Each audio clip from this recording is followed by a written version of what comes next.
जय श्री राम मित्रों। आज बहुत समय बाद मुझे लगा कि इस विषय पे अपनी राय ज़रूर रखनी चाहिए।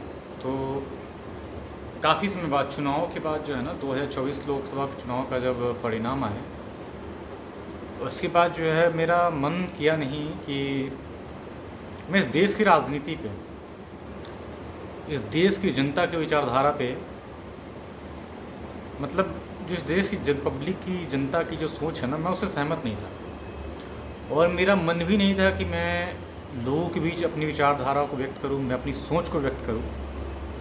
लेकिन कहीं ना कहीं मुझे लगा कि ठीक है, जो भी जनता का निर्णय है, जनता ने क्या सोच के वोट किया, क्या समझ के वोट किया, और जो प्रचंड बहुमत में मोदी सरकार थी 2 कार्यकाल में, जबकि तीसरे कार्यकाल में इनको और भी प्रचंड बहुमत मिलनी चाहिए थी, एक बड़ा मैंडेट मिलना चाहिए था, क्योंकि इनके कार्य ऐसे थे जो कि आज तक किसी सरकार ने कभी किए नहीं थे। इतना कुछ करने के बाद, इतना डेवलपमेंट करने, मतलब पूरा वर्ल्ड में, मतलब सबसे ज़्यादा कहीं डेवलपमेंट पूरे विश्व में कहीं हुआ था, वो था अयोध्या। अयोध्या सीट हारना मतलब मुझे दिखाता है कि अगर विकास के पे अगर देश की जनता वोट देती ना, तो अयोध्या पे वोट क्यों नहीं किया, अयोध्या से क्यों हारी। तो बहुत सारे ऐसे विषय हैं, बहुत सारे ऐसी चीज़ें हैं जिस पर हम चर्चा करेंगे। तो कहीं न कहीं दिल में, मन में तकलीफ़ हुई है कि देश की जनता आखिर चाहती क्या है। एक राष्ट्रवादी, एक सनातनी विचारधारा की भारतीय जनता पार्टी, जो इस राष्ट्र को, मतलब राष्ट्र को विकसित भारत बनाने के लिए, इस राष्ट्र को जो है ना, मतलब पूरे वर्ल्ड में भारत का नाम हो, भारत की ख्याति हो, भारत एक विकसित राष्ट्र की तरफ बढ़े, उसके लिए भारतीय जनता पार्टी ने, मोदी सरकार ने 10 साल में खूब कड़ी मेहनत करके पूरे वर्ल्ड में एक भारत का स्थान बनाया। पूरे देश में, पूरे विश्व में कहीं सबसे ज़्यादा विकास हुआ, वो था अयोध्या। तो मुझे लगता है ना कि इस देश में ना लोगों को विकास से मतलब नहीं है। इस देश में जातीय राजनीति जब तक चलती रहेगी, जब तक यहाँ देश की नेता जो है ना, हिंदू समाज को, सनातनियों को जात पात में बांटते रहेंगे, तब तक इस देश का कुछ भला नहीं हो सकता। क्योंकि कहीं ना कहीं अगर आप इस चीज़ को देखते हो तो समझ में आता है कि उत्तर प्रदेश में, जहाँ योगी आदित्यनाथ की सरकार थी, 10 साल में, अब तो 7 साल होने जा रहे हैं महाराज जी की सरकार को, तो मुझे नहीं लगता कि सरकार में पूरे भारतवर्ष में इससे अच्छा कहीं काम हुआ होगा। और यहाँ संसदीय सीट का इतना कम होना, और एक ऐसी पार्टी, उसको किस बिना पे जो है इतने सांसदों मिले, समाजवादी पार्टी को इतने सांसद, मुझे समझ में नहीं है कि आखिर ये कैसे पॉसिबल है। तो कहीं ना कहीं MY फैक्टर, मुस्लिम जो है ना, मुस्लिम फैक्टर, और कहीं ना कहीं जातीय समीकरण जो है ना, इनके पक्ष में गया। और ये मुझे भारतीय जनता पार्टी के शीर्ष नेतृत्व में कुछ नेता थे जिनका कुछ चीज़ों का ये खंडन ढंग से नहीं कर पाए। जैसे इन्होंने जो जनता में एक भ्रम फैलाया कि आरक्षण खत्म कर देंगे, जिसे इन्होंने फल पाया कि ये कानून बदल देंगे, तो इन चीज़ों का जनता में खंडन होना चाहिए था, खुले मन से खंडन हो जाए। क्योंकि मुझे लगता है कि खंडन करने की कोशिश की गई, उसको पुरजोर तरीके से खंडन करने की जो है ना ज़रूरत थी, वो नहीं हो पाई। जनता तक ये मैसेज नहीं पहुंच पाया कि सरकार की ऐसी कोई मंशा नहीं है जिसका कहीं ना कहीं असर बहुत बड़ा देखने को मिला। तो खैर, उस मुद्दे पे अब नहीं जाते हैं। सरकार NDA की बन चुकी है, और मोदी जी जो मेरे आराध्य हैं, जिनकी सोच से मैं राजनीति करता हूँ, जिनकी विचारधाराओं पे मेरी राजनीति होती है, मैं माननीय परमादरणीय प्रधानमंत्री नरेंद्र मोदी जी को अपना आराध्य मानता हूँ। और आराध्य का मतलब क्या है, इस देश की सनातनी जनता को समझाने की जरूरत नहीं है। अमित शाह जी को मैं अपना आदर्श मानता हूँ। इस देश में नेता हो ना, तो राष्ट्रवाद विचारधारा को ऐसा होना चाहिए कि अमित शाह जी के कार्यों को भी उठा के देखे तो कहे कि हाँ, इनके कार्य कैसे हैं। तो कहीं ना कहीं मुझे तकलीफ़ हुई, चोट पहुँची, लगा कि नहीं, हिंदुत्व सनातन के नाम पे सनातनियों को वोट करना चाहिए था, बट सनातनियों ने वोट नहीं किया। सनातन फिर से विभाजित हुआ, सनातनी फिर से विभाजित होकर जात की राजनीति में फंस गए, और जिसका असर यूपी में देखने को मिला, आपके बिहार के कुछ सीटों पे देखने को मिला, राजस्थान में देखने को मिला।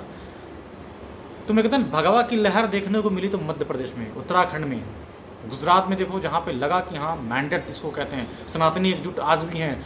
सनातनी सस्ते दाल चावल रोटी के लिए वोट नहीं करते हैं। सनातनी इस देश को सनातन की सभ्यता संस्कृति में लाने के लिए, उसकी सुरक्षा के लिए, अपनी बहन बेटियों की इज्जत के लिए, मुगलिया सोच से बचने के लिए वोट करते थे, जो पिछले 10 साल के कार्यकाल में देखने को मिला। बट कहीं ना कहीं सनातनी का विभाजन हुआ, जो कि जातीय समीकरण में बट गए, और कहीं ना कहीं जातीय समीकरण में बटने के जो असर दिखा वो लोकसभा चुनाव में दिखा। तो मुझे लगता है कि मोदी जी का कार्यकाल इस बार जो होगा ऐसा होगा कि जिन्होंने मोदी जी को वोट नहीं किया, भारतीय जनता पार्टी को वोट नहीं किया, वो आने वाले सालों में ना सर पटक के और सर पकड़ के रोएंगे और अफसोस करेंगे कि मैंने इनको वोट क्यों नहीं किया। क्योंकि मुझे लगता है कि जो 10 साल में काम नहीं हुआ ना, वो इस कार्यकाल में वो काम होंगे जो किसी ने उम्मीद नहीं करी होगी।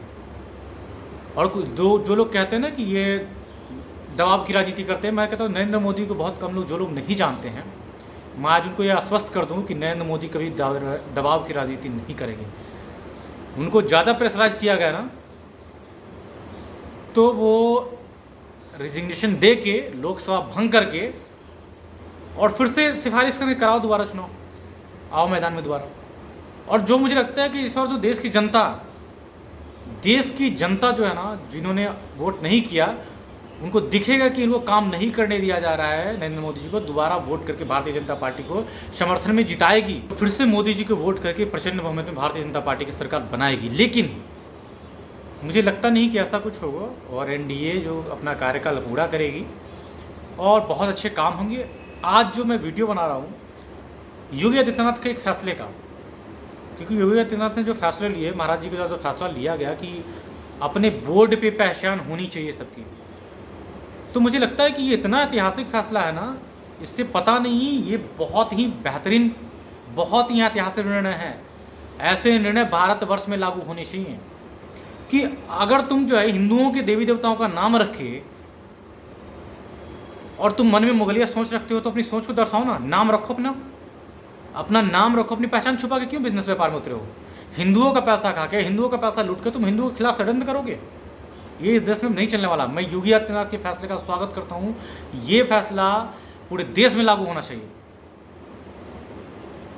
और सुप्रीम कोर्ट, माननीय सुप्रीम कोर्ट का जो आज आया है कि इस पर रोक लगाई जाती है, कि इस पर रोक लगाने का जो भी ऐसा कुछ मैं मतलब देखा हूँ जितना भी न्यूज़ के माध्यम से, तो अगर ये चीज़ें हैं तो मुझे लगता है कि सुप्रीम कोर्ट को सोचना चाहिए, विचार करना चाहिए अपने निर्णय पे कि भाई अगर किसी बंदे को अपनी पहचान लिखने में क्या आपत्ति है। ये भुड़का पहन के अपनी पहचान दिखाते हैं, ये जो हर जगह अपनी पहचान दिखाते हैं कि हम इस्लाम को मानते हैं, और इनको अपनी फल की दुकान पे, सब्जी की दुकान पे, होटल्स पे, रेस्टोरेंट पे ये पहचान छुपाने में इनको क्यों मजा आता है? ये पहचान क्यों छुपाता है अपनी? तो इतना अच्छा फैसला है कि हिंदुओं के सनातन के खिलाफ जो लोग षड्यंत्र करते कहीं कावड़ियों पे, ये अगर लिखेंगे तो उनको क्या दिखे? जिनको खाना वो खाएंगे, जिनको फल खरीदना वो फल खरीदेंगे। आप लिखो ना अपनी पहचान। हिंदुओं को तो कभी पहचान छुपाने में शर्म नहीं आती है, आपको अपनी पहचान छुपाने में शर्म क्यों आती है? ये शर्म बिल्कुल नहीं आना चाहिए। अगर इस्लामिक सोच के हो, इस्लाम को मानते हो, अपनी पहचान मत छुपाओ, अपने नाम को छुपाओ, अपने नाम को क्लियर लिखो कि मैं ये हूँ और ये मैं इसका मालिक हूँ। और मैं तो कहता हूँ महाराज जी को इससे एक फैसला लेना चाहिए कि इसका मालिक के साथ साथ ये भी हो कि इसके यहाँ जो कारीगर हैं ये कौन है। जो हम वीडियो देखते हैं सोशल मीडिया पे, कोई थूक फेंक रहा है, कोई थूक लगा रहा है, कोई मतलब गंदी से गंदी वीडियो आती हैं, तो ये मानसिकता को दर्शाती है ना। तो इस सनातनियों के खिलाफ एक षड्यंत्र तो है, और मुझे लगता है कि कहीं ना कहीं आगे इस पर भी कार्रवाई होगी और इस पर कार्रवाई होनी भी चाहिए। तो मुझे लगता है कि बहुत ही ऐतिहासिक निर्णय है और हिंदुओं को इस निर्णय का समर्थन करना चाहिए। जो सेकुलर सनातनी हैं, सोनू सूद जैसे लोग कह रहे हैं कि मानवता की दुकान और मोहब्बत की दुकान, जो राहुल गांधी से लोग कह रहे हैं, ये सारे मुगलिया सोच के लोग हैं, ये मुगल के वंशज हैं, जो अपनी सनातन सभ्यता को नहीं अपना पाया ना। मुझे लगता है जो सनातनी सोच, जो कट्टर सनातनी होगा ना, वो इसका पुरजोर समर्थन करेगा। मैं भारत हिंदू परिषद के इसका पुरजोर समर्थन करता हूँ कि ये ऐतिहासिक निर्णय है, ये भारत के सभी राज्यों में लागू होनी चाहिए, और इनका एक रजिस्ट्रेशन भी कराना चाहिए। हर दुकान का एक रजिस्ट्रेशन मान्य कर, भाई अपना लाइसेंस किसके नाम से लॉट हुआ है, दुकान कौन चला रहा है, चाहे वो लाइसेंस फ्री ही क्यों ना हो, लेकिन सरकार के रिकॉर्ड में होना चाहिए ये कौन है, कहाँ से है, इसकी पहचान क्या है जो दुकान चला रहा है। और सावन में तो पूरे भारतवर्ष में ऐसा होना चाहिए कि सावन में जो नॉनवेज आइटम्स बिकते हैं, पूर्ण प्रतिबंध लगनी चाहिए। दशहरा के समय पूर्ण प्रतिबंध लगनी चाहिए। क्यों? हिंदू का मतलब अगर आबादी के साथ, और सबसे बड़ी बात कि एक नेता का मुझे बयान बहुत अच्छा है, जिसको जो है एक नेता का बयान जो है मुझे बहुत ही अच्छा लगा, जिसको आज क्रिटिसाइज़ किया जा रहा है। तो उस नेता का बयान ये था कि अल्पसंख्यक आयोग की ज़रूरत क्या है, तो ये सही तो है। अल्पसंख्यक आयोग की ज़रूरत है क्या? अल्पसंख्यक मुस्लिम जो है अल्पसंख्यक रह गए हैं क्या? अगर आयोग कीजिए तो मुसलमानों को उस कैटेगरी से बाहर निकालना चाहिए। मुस्लिम अल्पसंख्यक नहीं थे जब आयोग का गठन हुआ था कि अल्पसंख्यक हैं, तब मुसलमानों की संख्या परसेंटेज कितनी थी, आबादी परसेंटेज कितनी थी और आज कितनी है? तो कहीं ना कहीं इनको अल्पसंख्यक आयोग से बाहर करना चाहिए। ये जहाँ भी आते हैं ना, ये अपनी जनसंख्या जिस रफ्तार से बढ़ा रहे हैं ना, आने वाले समय में मुझे लगता है ना कि अगर ये सोच ऐसी रही तो आने वाले समय में सनातन सभ्यता बिल्कुल खत्म कर दी जाएंगे, मुगलिया सोच बढ़ती चली जाएगी और हिंदुओं का जो होता है ना, जो होता है कि सड़क तन से जुदा ये करेंगे आने वाले वक्त में। तो सनातनियों, जो तुम रोटी दाल सस्ते नमक के भाव पे जो रेट पे तुम वोट डालते हो ना, तुम कहीं ना कहीं आने वाले अपने फ्यूचर बच्चों का भविष्य बिगाड़ रहे हो। भविष्य बच्चों का कुछ नहीं हुआ, आने वाली पीढ़ियां नस्लें तुम्हें माफ़ नहीं करेंगी कि मेरे बाप दादाओं ने चंद रुपए के लालच में कि चंद चीज़ सस्ती मिलेगी, दाल सस्ती मिलेगी, हमारा पूरा आने वाला कल समाप्त कर दिया। ये मुल्लों की गुलामी करते नजर आएंगे। तुम्हारी बहन बेटियां मुल्लों के यहाँ काम करती नजर आएंगी। जब तुम्हारी बहन बेटियों से हल्ला खतना होगा ना, तब तुम्हें अफसोस होगा कि हमने क्या बोया था। तो आज जो बो रहे हो कल वो काटोगे। तो मैं फिर से कहता हूँ सनातनियों, तुम्हें एक होने की जरूरत है। धर्म और जात पात से ऊपर उठो। जय भीम और जय मीम के नाड़ों वालों से दूर रहो। आज लोग कहते हैं कि ये जो लोग कहते हैं कि हम तो भगवान को नहीं मानते, अच्छा आप हिंदू नहीं भगवान को नहीं मानते, जो कहते हैं हम हिंदू नहीं, हम भीम को मानने वाले लोग हैं। तो मैं भीम के मानने वाले लोगों से कहूँगा कि आप भीम को अगर मानते हो ना, तो पहले भीमराव अम्बेडकर साहब ने जब बाबा साहब ने जब लिखी थे संविधान के पहले पेज पे भगवान रामचंद्र जी का चित्र है।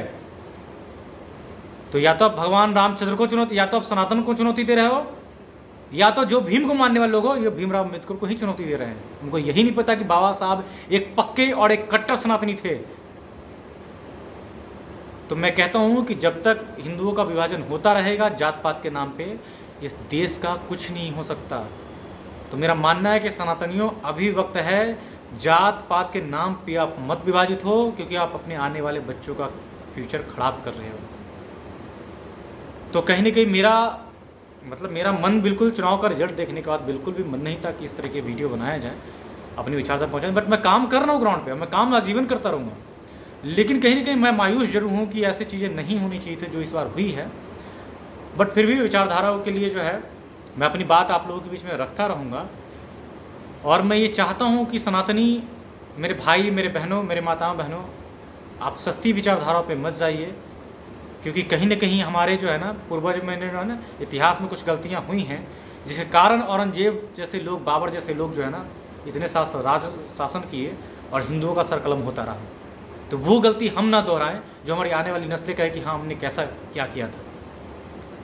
तो कहीं के सनातनियों को एकजुट होने की ज़रूरत है। भाइयों, मेरे प्यारे भाइयों बहनों, आप एकजुट रहो, जात पात के नाम पे मत बटो, क्योंकि मैं किसी जात को नहीं मानता हूँ, मैं एक धर्म को मानता हूँ, सनातन, और हम सनातनी हैं। तो सनातन को एकजुट करने के लिए जो मेरा भारत हिंदू परिषद भारतवर्ष में काम कर रहा है, अभी कुछ राज्यों में संगठन का काम मैं बहुत तेज़ी से बढ़ाने वाला हूँ। जो भी पक्के सनातनी हैं मेरे साथ जुड़ सकते हैं, मेरे साथ काम कर सकते हैं। बट मैं सनातनियों को कहता हूँ, मैं सेकुलर हिंदुओं से दूर रहता हूँ। मेरे संगठन में, मेरी विचारधारा में सेकुलर हिंदुओं के लिए कोई जगह नहीं है। मैं सेकुलर हिंदुओं को कहूँगा कि अगर तुम सेकुलर हिंदू हो तो तुम इस्लाम अपनाओ, तुम्हारे लिए इस्लाम में जगह है। जब तुम इस्लाम में जाओगे ना, तुम्हें रियलाइज़ होगा कि तुम सनातनी होना अच्छा था कि तुम इस्लाम में होना अच्छा था। जय श्री राम।